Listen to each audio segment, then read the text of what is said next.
Here at the Giver Marketing Network, we don't leave you drifting out in space. We connect you to a coach who will help you build and grow your marketing business.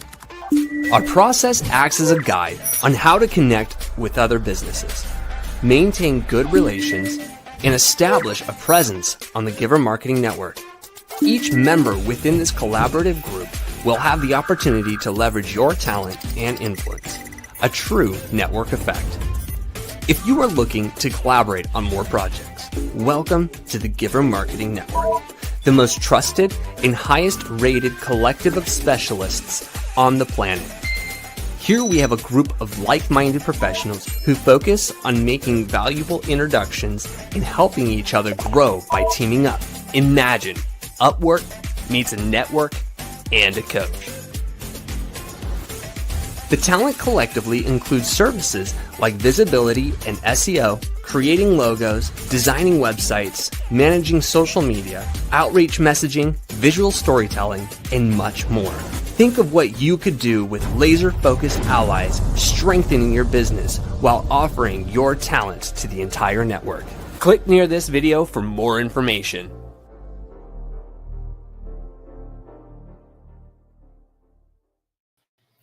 Hello, and welcome to the Giver Marketing broadcast. It is Tuesday, obviously, because we always do the broadcast on Tuesdays. And a big shout out to our Giver Marketing Network, in addition to all of our wonderful groups and collaborations that we have.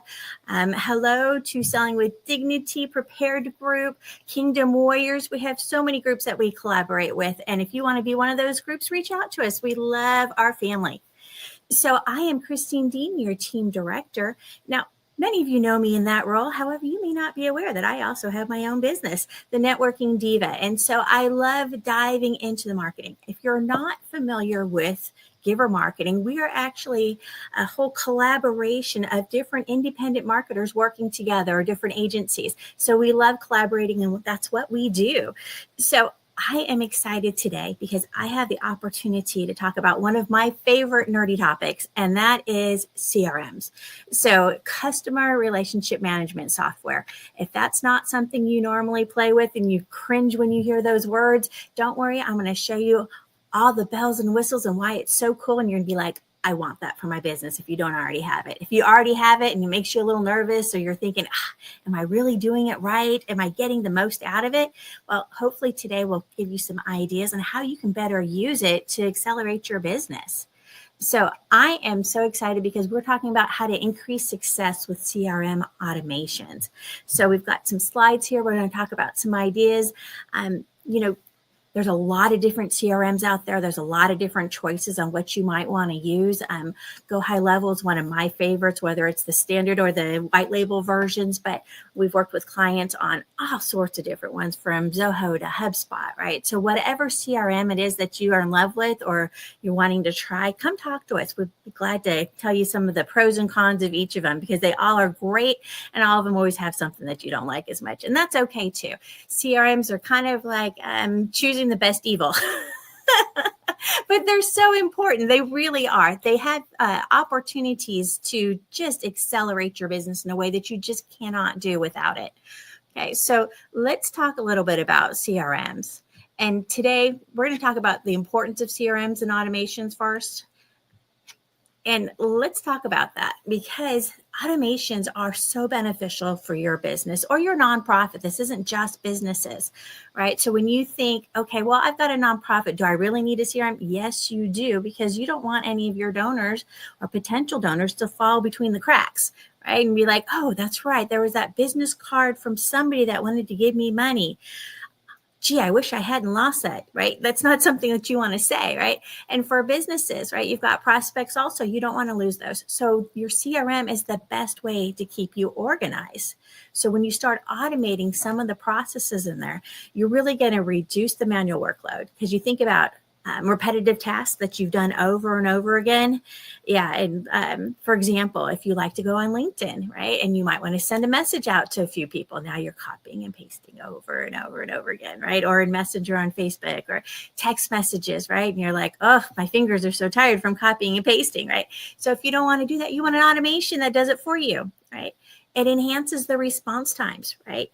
Have you ever sent something, for example, you've booked an appointment with somebody and instantly you got a response saying, great, you're confirmed. You're like, oh, that was fast, right? So it's nice to have that fast response time. And the automations let you do that, right? And it improves your overall efficiency, right? When you think about where you're spending your time in your business, do you want to spend it working on the little mundane task, or do you want all that done for you so you don't have to? Right? And ultimately, it leads to increased productivity and better resource allocation within the organization. Say what?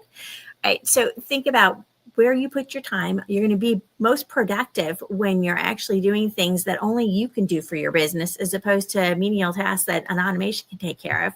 Right. And so you can use the time and people and your money where it makes sense, right? Instead of wasting your time doing things that are just repetitive. But that's just part of it. I love CRMs. There are so many different kinds of automations inside the CRM that it's mind blowing. Once you start diving in and you start realizing what it can do for you, you start looking at your CRM in a whole new light. Right. And it's not unusual for new business owners when they start out, right? They've got a big box of, business cards and you're like, what do I do with all this? Put it in your CRM. Right. So it's a great thing to start off with right when you start your business. You want to get organized with a CRM right off the bat, because you don't want to lose all those opportunities. So I highly recommend it if you're a startup, or maybe you're looking for something more advanced. You've got a growing business and you're like, ooh, we need to get our systems in place because we really want to scale and grow. And if you don't get those systems in place now, right, it's going to be a lot harder to play catch up later. There's nothing worse than going through your phone, your emails, and everything else. And you're like, oh, I have like 5,000 contacts from my mailing list, but I never put them together. It takes a really long time to gather all that and clean it up so that you can put it into your CRM. So start doing it right away. It's so painful to do later, right? So let's talk a little about some of those game-changing CRM automations, and you're going to love these. Okay. Let's first look at the lead capture and nurturing. This is one of the best ways that you can use your CRM. Okay, lead capture. So you've got a prospect, right? You want to grab their information and then you want to nurture them along so they go from prospect to client or customer, right? So lead capture, that's the goal. So when we look at that and you say, what does that have to do with CRMs? Well, your CRM gives you an opportunity to have those automated follow-ups that you can use to nurture your leads, right? So it's that immediate engagement response, right? Automated follow-ups ensure instant communication with your lead, as opposed to, oh, I'll get to that later. Oops, later didn't happen, right? When you can respond to somebody when they're hot and they're interested in what you've got going on, right? It keeps that momentum going. If you give them time to think about it, they'll be like, maybe I don't need that, or maybe I'll go look at this other thing instead, right? You want to strike while it's hot. So when you can do an immediate response on something that someone's interested in already, right? Keep that going. You got a better chance of converting them into an actual client or customer. So really important right there. But there's more. Right? Your automated follow-ups also, it's a data-driven personalization. You're like, what? So utilization CRM analytics. Okay. You have an opportunity to look and see who's doing what they've done, and then you can act on it. Right. So you can personalize those messages. So it's not just generic, hey, whoever, and you don't have to change the name every time because you're copying and pasting, right? Now you can actually have that in the CRM where it'll actually personalize it, right? And you can see what that exact person has been doing as it relates to your business. So you can kind of see what they're up to, what they're interested in, right? So you've got the data right there. Until you start tracking your data, you don't know what's going on. You might hope for the best, but until you start tracking it, you really don't know. So tracking it is so important. Other part is that timely reminders for action. So the automated system can send those reminders out for you. For example, the abandoned cart, right? Like, oh, I was going to buy that and then I got distracted, right? We've got a million things going on during our day and we get so busy sometimes that we forget. And I'll come back and be like, oh, I have 20 windows open. Oh, I wanted to purchase that. Oh, I forgot to sign that, right? So there's things in there that we want to do, but we get distracted. So sometimes that abandoned cart, reminding them, hey, you wanted this. Yes, I did. Thanks for the reminder, right? Maybe there's an upcoming event. Have you ever missed an event and you're like, oh, shoot, I really wanted to do that, and I totally forgot and it wasn't on my calendar? Well, timely reminders. Oh, here's a text message telling me I need to be somewhere right now. Let me make that happen, right? So really, you keep the momentum going when you're reminding people to come back to you, whatever it is that you're doing, right? That's the whole goal. Keep them interested in what you're doing, right? Now, in addition, part of this whole lead generation and nurturing process, right? Lead scoring is important. Now, you might be saying, lead scoring, what in the world is that? Is it like, a touchdown? What's going on? That's the goal, is the touchdown, right? But lead scoring really is talking about assigning points to a lead based on their actions and engagement. Okay, so wrap your mind around that. So they do something and you go, ooh, I like when they do that. That means they're interested in my business. I'm going to give them points when they do that. Oh, and they did this and I like that. So I'm going to give them points for that, right? So that really looks at as their numbers grow, you see that they're interacting more with your business. Maybe they're hanging out at your website. Maybe they're filling out a form. Maybe they're downloading something. Maybe they're following you on social media, right? So each one of those points are going to add score, right? And your score is going to go up. So now you can figure out, oh, this one's interacted a lot. That's somebody that I want to talk to, as opposed to, oh, that one didn't interact very much, so they're probably not as interested, right? Maybe they need more information, or maybe they've decided to go with someone else. You don't know, right? But by looking at the score, you can see where to put your energy. So lead scoring is a great part of your CRM, right? So if you have the more things that you can look at for the scoring, the more things that you're scoring, the better the chances you can have an accurate reflection of what their interest level is, right? So you can basically rank them. So this one has done 5 interactions with my business. This one's done 2. Okay, this one's further along the customer journey that I want them to go on, right? So you can concentrate your sales efforts on those that are interested in what you're actually selling or what the problem that you're solving, right? So when we think about targeted resource allocation, right? But if you can identify those high scoring leads, somebody's been to my website 5 times, they've attended 5 different events with me, they've got to be getting close to buying at some point, right? Oh, they booked an appointment with me, even better, right? And you can use your resources more effectively and put the energy where it needs to go, right? Those that are closer to that, ready to make a decision. Right? So we want to convert them from that prospect side into an actual client. So you want to put your time and energy where it's going to be most useful. A lot of times I found that with small business owners, they get so excited about somebody expressing interest. Okay, well, yeah, they clicked on one thing in one email and they haven't opened any other emails in the last 5 you sent. Maybe not as interested as you had hoped, right? So just because someone shows a little hint of interest doesn't mean they're ready to actually have that conversation, that conversion conversation, right? It takes multiple touches for them to build that trust with you. So by paying attention to that score, you can see where they are in the journey and if it's time for you to step in. Now, here's another big part of it: tagging and segmentation for targeted messaging. I love tagging. Tagging is like your magic sprinkle dust that you put on your contacts so you can keep track of who is who and what they do and what they like and what they don't like, right? So it's adding labels basically to your people. And you can have a dozen labels. You can have more depending on what your areas of interest are and what theirs are, right? So what are the characteristics that define them, right? So for me, let's see, I'm a mom, I'm a grandmother, right? So what kinds of things? Oh, grandparents love to buy things for the grandchildren. Okay, she's good for that, right? So those different characteristics, our interests and our behaviors, right? The more you can tag your potential clients and your potential customers on their areas of interest and what they're doing, the better you can then direct whatever it is that you've got towards them, whatever that product, that service is that they're going to want, right? So pay attention to that and use that tagging tool within your CRM. So it's like sticking a sticky note, right, on each person. And the sticky note on my forehead says, sucker grandma, okay? So what happens though is it lets you personalize things for that exact person. So really when you're looking at tagging for a business, you want to look at those customer traits, right? This way you can target exactly what they're interested in. That's really going to be important for your for your next phase in your marketing, right? Now, when we talk about tagging, okay, so what kinds of things can you tag? And this list is huge. And this is just a few ideas to kind of get your mind thinking, okay, so maybe it's demographic information, like what's their job title, right? Why would that matter? Well, are they a decision maker?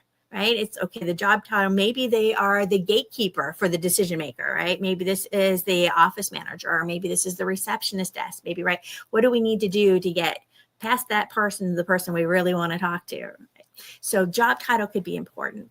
Company size, right? Because our strategies might change depending on who we're trying to talk to, right? How big is that company? What are we trying to sell them? If you come to a large organization and you're like, I've got a product, it's going to be $1,000 for the whole enterprise. They're going to look at you like, what? Are you kidding me? We spend that much on a luncheon for just the team, right? So you got to think about what you've got, what you're offering, and is it appropriate for that company size? It doesn't mean that you're never going to sell that company size. It could be you just don't have the right product or service yet, and that's okay. But you want to be able to keep them in your CRM so you know to come back to them when you're ready. Right? Maybe you're looking at the industries.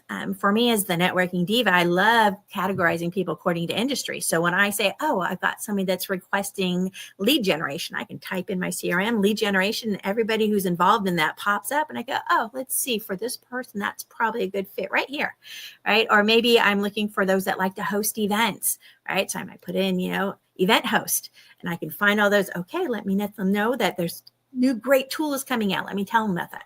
Right. So maybe you have things organized by industry, or maybe it's by location. You've got a business and it's in person, but it's also online, right? So you've got that local and you've got that national. So maybe it's important to know, who are my local people, because I want to host an event and I want to be able to invite my local people, right? As opposed to, well, the one in Japan's probably not flying in for that event, but you never know, right? So location might be important.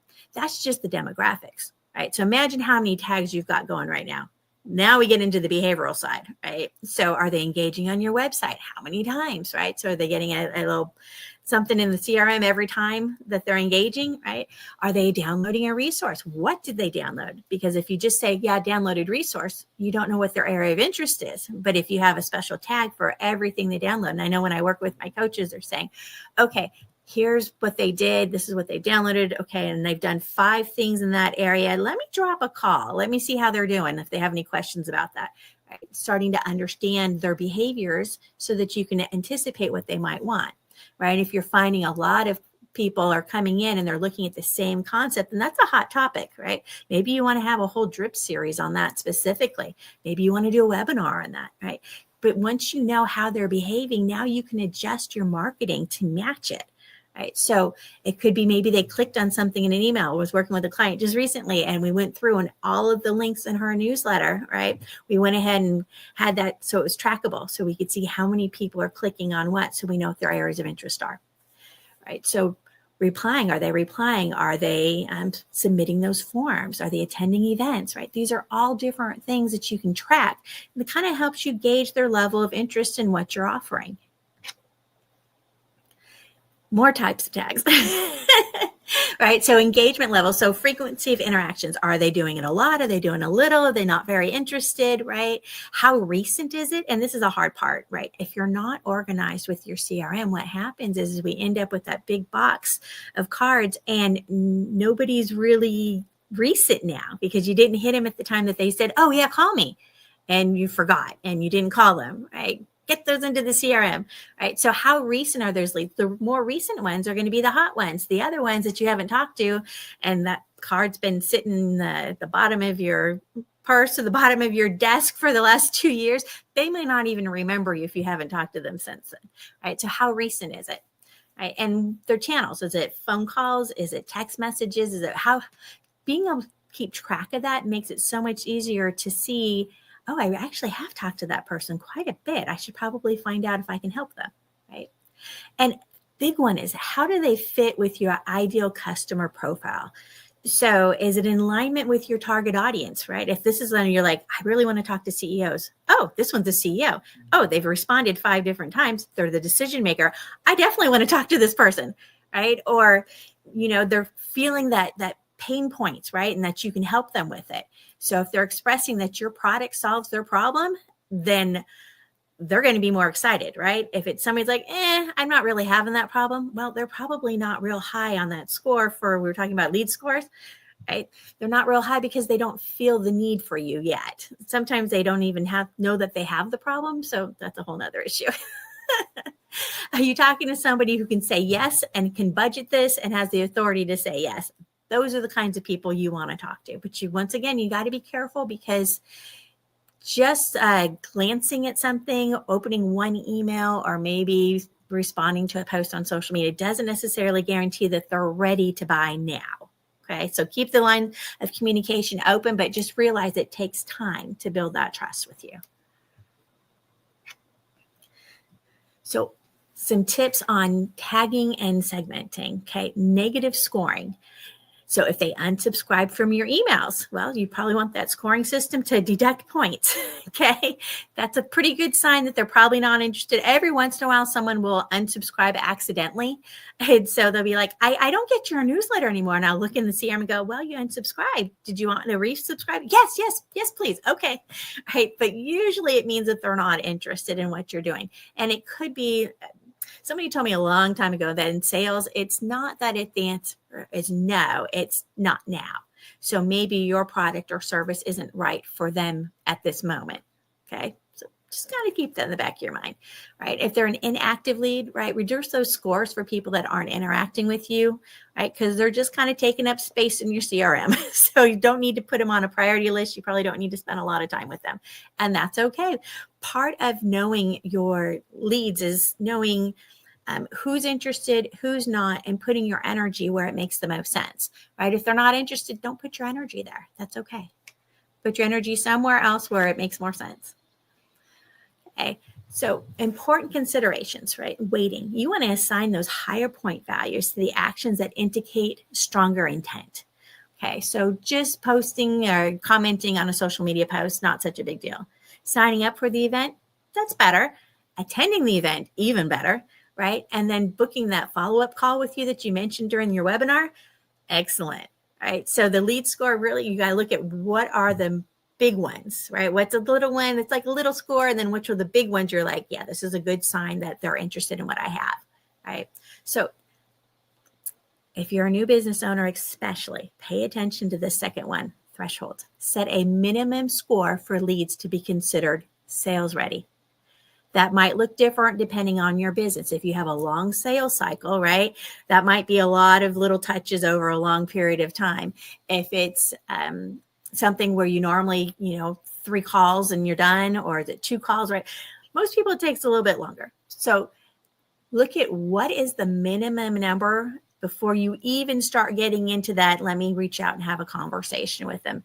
So that might take a little research to take a look at with your salespeople or yourself and say, how many times do I have to talk to somebody before I can close a deal, right? How many times do they need to interact with my brand before that's ready to close? So you want to think about, when are they sales ready? And that's really important, because if you start approaching them too soon and you're trying to get pushy with them, right, they don't like that. Let me say, you can only go at the speed of trust, right? So when they're ready and they trust you, then you can have those kind of conversations with them. If they're not ready yet, you're going to push them away if you do it too soon, right? So regular review, go in. I know we like to set it and forget it, but this is reality. And in reality, you don't get to set it and forget it. You got to set it and then you got to go test it, and you got to set it and then you got to go check it, and then you got to review it, right? So go back in, just because you're looking pretty good, still go back in once in a while and take a look and say, is our scoring system working? If you're thinking, oh, look, they've hit that minimum threshold, and then we talked to them interacted with them another 5 times and they're still not ready. Well, so maybe your minimum threshold needs to be a little bit higher, right? If you're finding that they're not ready to convert at that point. So take a look at your system and see what works well for your organization. All right, so we talked about tagging, lead score tagging, right? And so all this comes into the segmentation idea. So think about segmentation. This is the process of dividing your audience into smaller groups, right? Based on their shared characteristics. So this group is all the moms, but at the same time, are all moms the same? No, you have older moms, you have younger moms, you have new moms, right? You have moms of teenagers, right? So you can't just put everybody, this is just the mom category. The more you can segment that down, the more valuable it becomes, okay? So this could be divided amongst characteristics, demographics, right? So when you start looking at my ideal person for this exact product or service, what do I need to take into consideration? Like I said, grandma's a sucker for baby products. So, whatever those characteristics are, you want to make sure, right? Does she have the money to spend? Yes, that's very important, right? Grandchildren? Yes, all those little things, you want to make sure that you're tagging those, right? So basically think of your segmentation as slicing your pie into different pieces, and each piece represents a segment of your audience with its own unique flavor. So if you've ever been to the store and you said, "Ooh, look at that. It's got the cheesecake and it's got all these different flavors." Keep that in mind when you're thinking about your audience segmentation. Each one has their own flavor and you got to appeal to it a certain way, right? So that really lets you work with them in bulk. So instead of doing things on a one-on-one, now you're getting those automations in play, right? Where you can take all the moms that are young kids under the 5 and they're going to be great for this particular product, right? So think about your audience and how you can segment them in a way that makes sense for your business. So when you have them segmented, now you have the opportunity to look at those insights on their behavior. You can see how they're acting as kind of as a group, right? And you can adjust your campaigns based on what you're seeing, what's evolving through that process, right? Now that you've got them all kind of together, right? And you can optimize your campaign because when you're tagging and changing, and you can make sure what's relevant is going to the right people, right? So all that you can do inside your CRM with automations as you start adding those tags. Your CRM is only as good as the information you put into it and as good as you tag. You can have a list of 10,000 people in your CRM, but if they're not tagged well, it's going to be very hard to use it in any way that's useful. Okay? That's a huge part with the tagging. Okay. So that whole lead nurturing, that whole side of it is just one of the things that you can do in your CRM, right? The other thing, and this is one of my favorites also, is the appointment and event scheduling and reminders. Oh my goodness, it makes it a breeze. Think about it. If last time you talked to somebody, you said, "Hey, I'd love to chat. Do you have a booking link?" And they go, "No." And you're like, "Oh, this is going to take some time to find the right time," right? How many emails can you send back and forth going, "Oh, well, how about Wednesday at noon?" Or maybe, Thursday at 2 or Friday at 10 a.m. Or, "Oh, none of those times work for me." Okay, well, how about, right? And you're sending emails back and forth. Oh my goodness, it drives me nuts. It's one of my pet peeves, is not being able to book with somebody quickly, right? So make it easy. This is where your CRM comes into play. If you don't have one, you need one. And are you using it to the best of your ability? Right? So really what happens when you have an online booking system, it's user-friendly. It simplifies the whole process of trying to register events or schedule one-on-ones, sales calls, whatever it is, right? It allows your customers to actually pick their favorite time, right? They can go and go, "Oh, okay, yeah, I want to do that. Oh, they've got all these events going on. This one looks good. That's a good time for me," right? They can just do it all by themselves. They don't have to bother you. They don't have to talk to you. It just lets them slide right in and get what they want, right? It really increases the satisfaction, and they're less likely to cancel or no show if they chose the time slot, right? Because they know it's convenient for them. So the appointment reminders reduce no-shows, right? When you think about the different ways that people connect, if you've ever signed up on someone's calendar, right? You can email them. I got an SMS. "Hey, great, excited, can't wait to meet you," right? Get the automated voicemail. So you can have one that goes out where it's like, "Hey, this is Christine. Just wanted to let you know I'm really excited about talking with you. See you soon," right? Nice and friendly. All that can be done inside your CRM. It makes sure that the clients get the information and the best way that works for them. Because for me, I get over 100 emails a day. And so as I'm going through, whoops, missed that one, right? That happens. Text message, probably will get, right? So I always tell people, text me before you email me so I know to go look for it, right? So really, when you have that communication consistently, it makes a difference. It gets people to show up to what's going on. And those personalized reminder strategies are really nice. So we've got the name in there. We've got the appointment specifics in there. You don't have to go hunt for it. Like if I get a message saying, "Great, we have an appointment," and then you don't tell me where to go, and I have to go back 3 days worth of emails to go find an email from you that had the location that I'm supposed to click on. Please send me a calendar invite. Let's make my life a little bit easier and make it so people want to meet with you. Not they go, oh, I have to meet with who? Oh man, they don't send calendar invites and I'm never going to remember this. Hold on. I got to spend the next 5 minutes getting it on my calendar. Automations are the answer to your prayers. Okay. So when you have it personalized, right, increases engagement, reinforces the importance of the appointment, and it can even build excitement. When you think about your reminders that are going out, you can do the basic ones that say, hey, we're really excited to meet with you next week. Great. Or you can say, because you know what you offer, right? And if they filled out anything on the form that helped you figure out what they offer, right, it can be along the lines of, we are so excited that you RSVP'd for our webinar. We're going to send you a series of a couple of emails between now and the time of the show so you can be better prepared. We are so excited to have you participate with us, and we want you to have an amazing webinar and get everything you want out of it. And you're like, oh, right? And then you've got another email that's reminding them, but it's also adding value. Maybe you're going to show a case study of somebody who's attended this before and the results they got afterwards. Maybe it's going to be a short little video of you sharing something ahead of time, right? To kind of get the excitement. So you can use those reminders as not just reminders, but you can also use them to boost enthusiasm, which is fantastic, right? Imagine somebody walking into your webinar or walking into your appointment going, wow, I am so excited to have a one-on-one conversation with you. Or I am so excited to learn about what you're talking about because everything I saw so far just made me say, wow, wow, wow. I want to know more, right? I can't wait to be involved with you. Imagine everybody walking into a meeting with you and that's the thought process going through their mind ahead of time. That would be so awesome, right? So you can use those reminders as more than just reminders. Add a little spark to them, right? Sprinkle a little pixie dust. Okay. Now, another way you can use your CRM is the sales and marketing automations. And there's some really cool ones. All right. Are you ready? Here we go. So abandoned cart. Okay. The abandoned cart, right? We got busy. We left it. We come back and we're like, oh, right. So the personalized email saying, hey, you left this in the cart. Did you mean to do that? Did you want this? Just a reminder. Don't forget that sale's up today. Or maybe we're going to offer, that's on there. Talking about encouraging them to come back, click and purchase, right? Or the text message, hey, just reminding you, right? Text messages were more likely to open, right? 90% of text messages get opened pretty quick, right?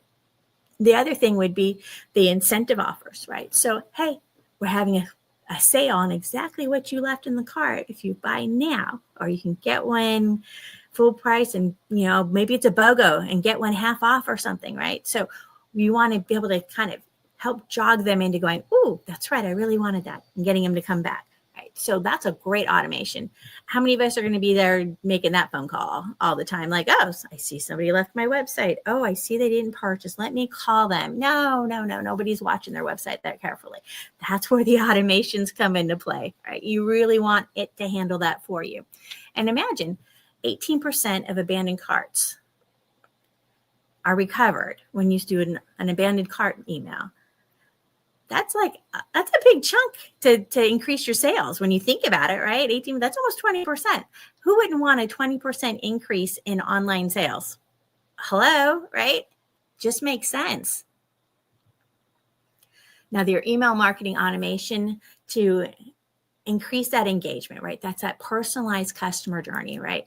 And your emails are sending them and guiding them through the journey, whatever their journey is. Okay, so the idea is to give them exactly what they're looking for.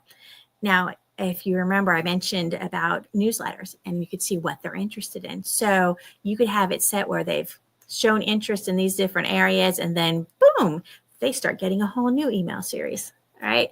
Which is helping and targeting in on exactly what their problem is or what exactly their area of interest is, right? And if all that's automated, you don't even have to think about it. Now they're further along that customer journey and you really didn't have to spend a lot of effort chasing them down, right? Based on their behaviors, this happened because it made sense, right? So you're getting more engagement, you're increasing the likelihood of the conversions, the more that you send them exactly what they're looking for.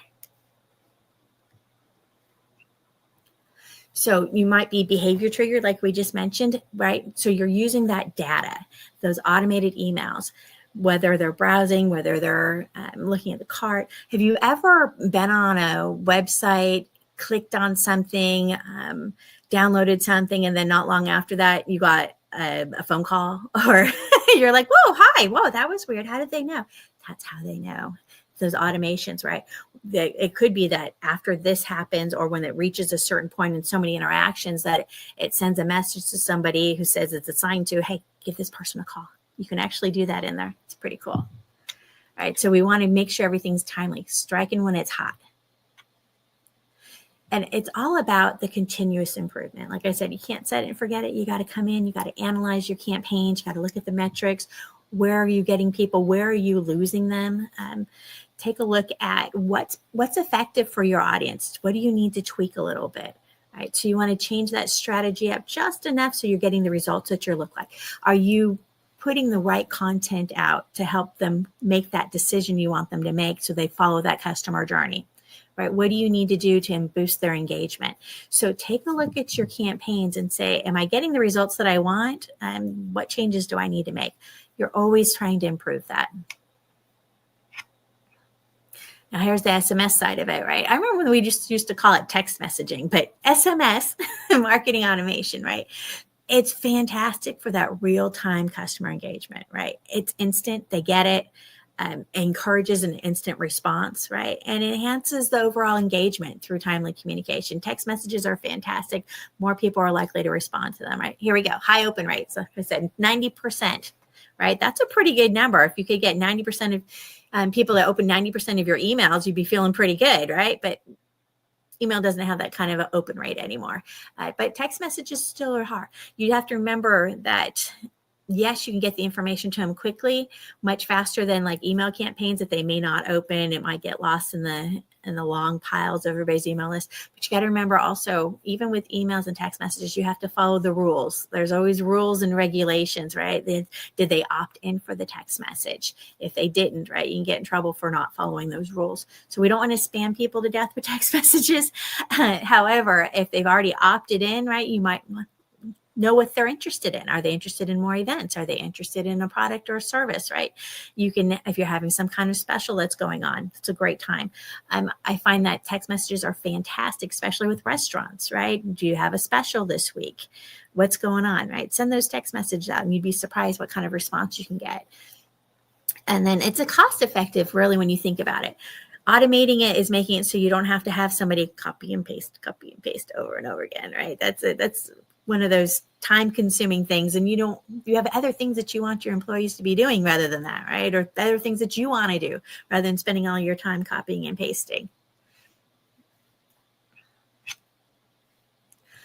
Okay, we've gone through a lot. Now we're at customer support automation. Yes, you can do that also. A lot of times the tech businesses usually have this dialed in nice and tight, right? In the larger organizations. When you think of the opportunities, right? Instant support. So maybe it's a rapid issue resolution. Have you ever lost your password? Yeah. Sometimes we forget, that happens. So if you don't have your password, what do you want to do? You want to hit that forgot password button, right? This way the system will generate a link, send it to you, click, and then you can get into whatever it is. Imagine if that wasn't automated. Imagine if you had to actually wait to talk to a live person so that you get your password so you could sign into something. Or you had to call in and talk to support every time you wanted to get into something. Does that sound painful or what? So you want automations, right? You want to reduce that wait time for the customers. You want them to be able to have access to things maybe when you're not even open, but that's okay because it's on an automation. Right. So the common issues can be addressed quickly and fast, right? So what are those common issues in your business that you might need to set up an automation for? Think about that for a little bit, right? And that would be a great thing to put some energy towards, right? What can I do to make the process smoother for my customers and my clients, right? So how can we enhance their overall satisfaction? So maybe there's some automations that you can look at that would make life a little bit easier for them. All right. Now the resource optimization, like, where are you putting your time and energy, right? So free up the human agents to tackle more complex issues because they're not dealing with those things that could have been automated, right? Improves the quality of the service and more efficient use of your people, right? So if you've only got, if you're doing an 8-hour day, where do you want to put that 8 hours? Do you want to spend the whole time doing automated tasks that you're doing yourself, but you should have automated? We did something just last night. I was working with a client, was talking about the flow on their emails. And so for the automation for the appointment reminders, actually, and we're talking about, do we really want it? And we decide, yes, we will. And we actually set it up where here's the flow, and then you can put little key values in there. So contact name and username. And so you actually have special little codes, and it'll insert based on whose calendar it is. So we ended up setting up one flow, and we actually had it set up so that each of his team members all were part of that. Depending on whose calendar was booked in, it went into the flow. And then, so we only had to build one workflow for it. It was great. We had so much fun with that. We had it done in an hour. He was very excited. Right? So where do you want to put your energy? When you can put an automation in place, it really makes sense. So whether that's through support, whether that's through booking, whatever it is that you can do to automate, explore, take a look and see what it is, right? Also, ticket management.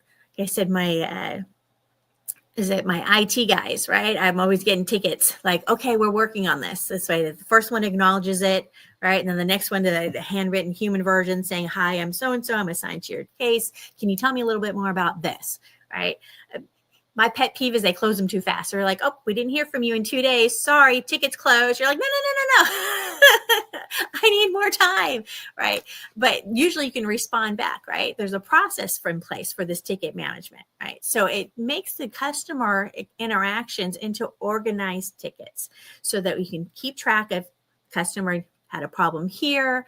Now, this is the resolution. This is who we're assigning it to, right? And you can follow that whole process. So it creates the ticket, it assigns the ticket, right? So now your people aren't trying to move tickets around, right? Remember, picture the Post-it note, moving that around to everybody, right? And if it's automated in the system, we know who's in charge of it. So, oh, did this get fixed? Let me take a look. Oh, it's in the system. Yes, it did. And so fixed it. And they fixed it on this date doing this.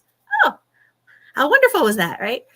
And that really is going to enhance that customer satisfaction, right? Because we're the timely updates, letting us know what's going on, knowing who we need to talk to when we have an issue. You call back to customer service. Well, you could talk to anybody, or you could ask for so-and-so, right? Talk to Joe. Okay. Then you know who to talk to. So it's nice to have that personal touch also. So even though we're talking about automating a lot, the idea is to take away from the hands-on repetitive task and to put systems in place that just make things move a little bit smoother. Okay. Now, also internally within the team, right? So internal team motivation. So that was all customer focused. Now we're talking about inside your team. So the task assignments to enhance team efficiency, right? If I don't have to sit there and look at this, decide which of my team members should work on it, contact them, tell them what's needed, right? You're spending a lot of time on kind of busy work, right? When you could have it automatic, it comes in, maybe they chose a certain area of specialty they have a question about, and it automatically goes to your expert on that field, right? Boom. Let's make it fast and efficient, right? So it makes so the critical projects become more important, right? Prioritizing tasks. Let me give you an example. Team efficiency. If you came in to an ER, let's say, and they're at the front desk and they're typing in, okay, well, what's the problem? They put that down. What if they have it scored so that the stuff that is really important gets moved to the top of the line, right? And be like, hey, that's not fair. I've been here longer. Well, yeah, but the gunshot wound wins, okay? So perhaps whatever, there's certain things that always get moved to the front of the line. And if that happens automatically, now they're not having to go through and chase the right person down because now it's doing it automatically. It says, oh, this is my next client, my next patient that I need to see, right? Those automations really can save time when it's important. So it may not be, a hospital setting, but maybe you have things that are more urgent, right? I've got a client whose website went down. What happened, right? There's like time is money. My website's down. It needs to get back up. What do we need to do to fix this, right? That's the kind of stuff you want to know about right away, as opposed to, hey, how do I add this tag to my CRM? Well, that's something that's important, but it's not as high of a priority for what I have to respond to immediately, right? So you can kind of help prioritize things depending on how you've got that set up for your team and what you want them working on, put their energy, right? So you can have real-time project updates in the CRM so you know who's working on what milestone they're at, right? As you're working down the journey of completing that project. You can have enhanced accountability culture. Ooh, right? Accountability, yep, it's very important if you want to be productive. Sometimes people don't like accountability, so being gentle about it can be helpful. But having those regular notifications, right, fosters that sense of responsibility, and that's really what you want. If you're working in a team, we have to know that we can count on people, and so now it's assigned to you. Your name's on it. Accountability. It makes it a lot smoother without even having to have a conversation about it, right? And that streamlined communication channels. So if you can keep everything central, now you know who's doing what and you can keep track of it all. So really, it helps with the team communication also.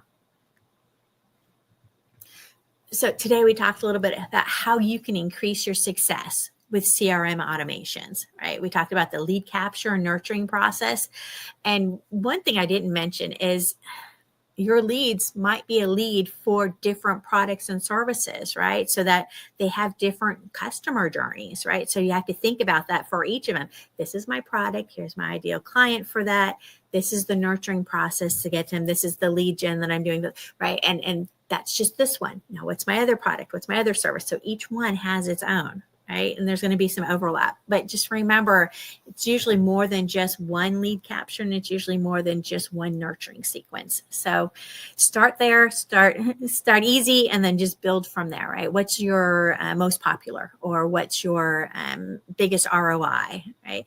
So think about what makes sense for your business and just start adding on. Don't get overwhelmed when you start out, right? The appointment and event scheduling reminders. I love having that attached to my CRM because then all the information goes right into my CRM. I don't have to zap it from somewhere else. I don't have to download it, then upload it into my CRM. It's right there. So I love having something that's built in, the all-in-ones.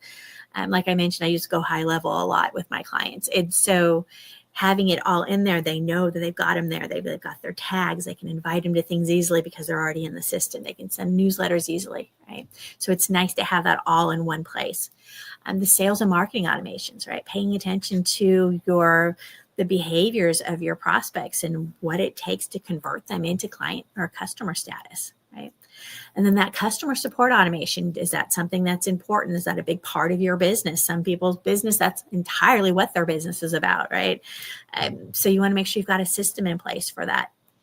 And then internal team automation, right? Having the team work together seamlessly, right, is so important. And learning to work in teams, learning how to manage teams, right? That's a whole skill set in itself. But whatever you can do to make that process a little bit smoother always is a big win with the team. So if you haven't done a CRM yet, start with the essential automations, right? Enhance your customer interaction, streamline the process, and drive that growth through that improved operational efficiency, because you're going to find as you use your CRM and you put more systems in place, it's going to run much smoother, right? And strategic prioritization of automations. What that means is, what's the most important? Start there. Okay, so maybe capturing the leads, nurturing the leads into sale. And then after that, you can start adding other things, right? But make your priority list, right? And do those in order, and then just keep adding them on. So if you add a new one on every week, right, at some point, you're going to get to the point you're like, wow, I have this thing all built out, right? But if you're already have one, a lot of times we don't know what it's capable of. And I'm hoping through today's conversation that you have a better understanding of some of the options of what you can do with your CRM.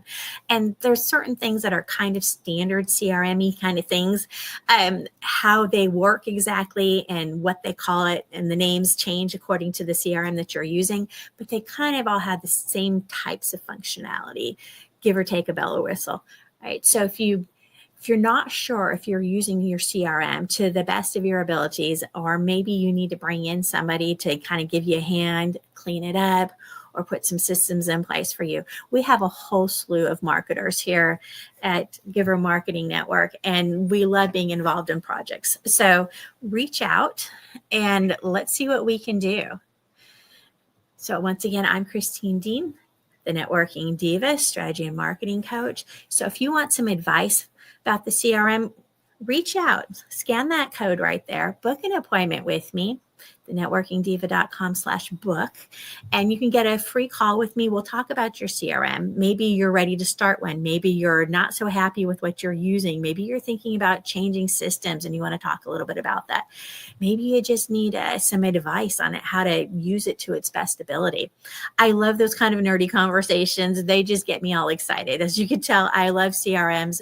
To me, your CRM really is the backbone of your business, and everything else you do ties into that. So let's get your CRM on track and functioning like you want it to, so that you can get the results that you're looking for. Because if you're in business to make money, right? So let's make some money. So once again, reach out, book that appointment. I would love to help you. And we've got plenty of team members I can pull in that have areas of expertise in all sorts of different software. So we would love to be that go-to person for you. Now, before I forget, many of you know that on Wednesdays, we have networking for marketers. So join us on, that's tomorrow already. Oh my goodness. All right. Join us on Wednesdays at 10 a.m. Central. That's my time because I'm in Texas, but at 8 a.m. Pacific and 11 Eastern. And on Wednesdays, we do networking for marketers. This is PR professionals. This is your social media people. This is all along those lines. And this is like an open house. This is our freebie. This is our give back. This is our opportunity to get to know the community. So this is where our networkers and our professionals, our marketing professionals, like to come together and help each other. Sometimes we talk about white labeling. Sometimes we talk about the latest, greatest things that are going on in marketing, a new tool. Sometimes we'll work on something together. We really have a lot of fun in there. So if you're looking for a group of marketers that you want to talk to and be able to collaborate with, come join us and come hang out with us, because we always have smiling faces and we love having fans come in and hang out with us. So if you're a marketer, come join us on Wednesdays. And of course, every Tuesday, marketing broadcast, 8 a.m. Pacific, 11 a.m. East Coast time. And you'll find us on LinkedIn, on Facebook, on YouTube. We love being all over the places. But come join us on our group. We're in the givermarketing.com/group. We'll get you to our Facebook group. And we would love for you to come in there and ask questions. We like to help. And we'll see you soon. Thanks, y'all.